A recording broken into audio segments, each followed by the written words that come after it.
গাজীপুরের কালিয়াকৈরে চাকরি ফেরত পাওয়ার আশায় ১ বছর ধরে কারখানার গেটে বসে আছেন এক ব্যক্তি। প্রতিদিন সকাল থেকে সন্ধ্যা পর্যন্ত কারখানার সামনে অপেক্ষা করলেও মেলে না কাজের নিশ্চয়তা। ফলে পরিবার নিয়ে চরম কষ্টে দিন কাটাচ্ছেন তিনি।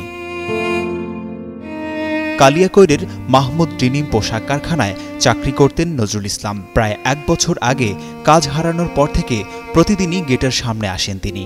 আশায় থাকেন হয়তো আবার কাজে নেওয়া হবে, কিন্তু বারবার ফিরে যান খালি হাতে।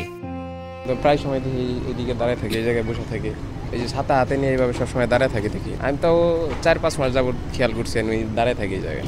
এই সকাল ৯টা-১০টার সময় আয়ে বিকেল ৫টা পর্যন্ত। চাকরি হারিয়ে অভাবের তাড়নায় পরিবারে নেমে এসেছে অনাহার অর্ধাহার। স্থানীয়দের অভিযোগ, শ্রমিকদের প্রতি মালিক পক্ষের এ ধরনের অবহেলা অমানবিক। উনি এখানে চাকরি করবে এই বিধায় উনি এখানে আজ প্রায় ১ বছর যাবত দাঁড়িয়ে থাকে। আসলে এটি একটি সে যেহেতু দীর্ঘদিন এখানে চাকরি করছে, তো আমি মনে করি যে তাকে এই কোম্পানিতে আবার নতুন করে জয়েন দেওয়া হোক। এ বিষয়ে কারখানা কর্তৃপক্ষের সঙ্গে যোগাযোগের চেষ্টা করা হলেও কোনো সুনির্দিষ্ট বক্তব্য পাওয়া যায়নি। চাকরি ফেরত পাওয়ার আশায় দিন গুনছেন নজরুল ইসলাম। তবে কবে শেষ হবে তার এই দীর্ঘ প্রতীক্ষা তা এখনো অনিশ্চিত। আশিকুর রহমান, যুগান্তর নিউজ।